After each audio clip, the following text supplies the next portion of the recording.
Because right now, Pittsburgh's best sports show is about to begin. Call us or tweet us. We've got things to talk about on the Ireland Contracting Nightly Sports Call, powered by FanDuel Sportsbook. Steelers trying to get off the schneid to shut all of us up. Pirates make a huge trade, and Pitt has some changes on the coaching staff. We'll talk about all of that and more.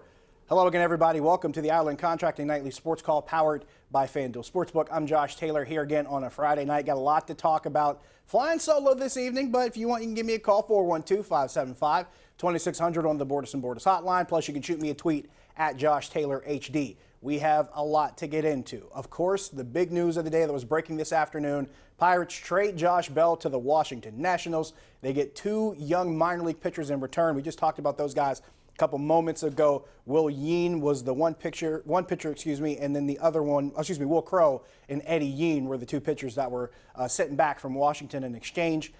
I have a lot of thoughts about this trade. I have a lot of reactions about this trade. I'm sure everybody's have varied from one side of the fence to the other. Here's where I find myself when it comes to this trade in particular, and this is what I keep coming back to. I come back to the same position with this trade that I came to after the Neil Walker trade. Same position I came back to after the Andrew McCutchen trade.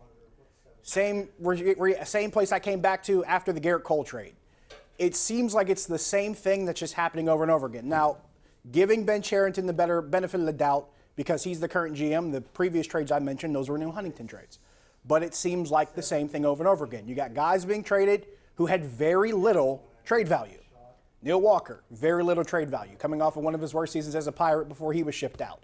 Andrew McCutchen, coming off of one of his worst seasons in recent years before he got shipped out. Garrett Cole had a bad year, gave up 30-plus home runs before he got traded to Houston. And now Josh Bell, coming off a very lackluster season, 223 plate appearances, had 59 strikeouts and only 8 home runs. This is the year after he had 37 home runs and drove in 119. So once again, Josh Bell, very deflated trade value. That's what happens when you trade guys who have no value. You're not going to get much in return. I don't think I expected to get a lot in return on this trade. I don't think I expected to see some kind of top prospect. Granted, what we found out is that both Yeen and Crow were in the Nationals' top 10 prospects, but neither were rated in MLB's top 100. So that's something that sticks out. But I'm going to come back to this again. Josh Bell had a season this past year. If for those of you who understand wins above replacement, Josh Bell's wins above replacement this past season was a negative 0.4.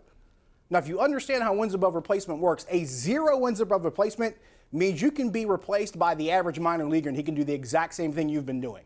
So if you have a negative 0.4, that means the average minor leaguer can not only step in for you and do as well, they might even do better than what you've been doing if you're looking at it in terms of wins above replacement. That's how big of a drop-off we saw with Josh Bell from one season to the next. I thought Chris Muller had a pretty good assessment of it all. We talked to him during KDKA News at 4. He said Josh Bell had 2 really good months in 2019. One of them was historic. June 2019, I talked about it a lot, both on these airways and on the radio. Josh Bell's June of 2019 was historic. It was one of the best months we've ever seen in baseball history. And right after that, everything fell off. And he was never the same again. So now we look at this trade and we wonder, could there have been more value if the Pirates had held on to him and maybe made this trade midseason in 2021? Maybe.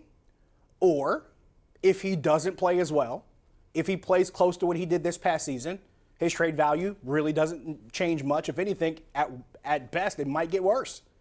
And then you maybe get even less of a return for Josh Bell. There's one thing I come back to, and this was within the last couple of weeks when the Pirates kind of let this slip. Or not just the Pirates, but MLB as a whole let this slip, that the universal DH was going by the wayside this next season. They just did it for 1 year. They were getting rid of it. And you heard Ben Cherington talk about how they're going to try to make this work with Colin Moran and Josh Bell trying to divide the time up between first base. And I had that feeling then that one of those two was not long for the parish because there was no way they were going to give all the reps to one guy or try to split these two and make this work. And I think the casualty because of that was Josh Bell because he became a defensive liability. His bat had seen some issues. Meanwhile, Colin Moran was one of the best hitters on this team last year. Now, you can say it's a low bar.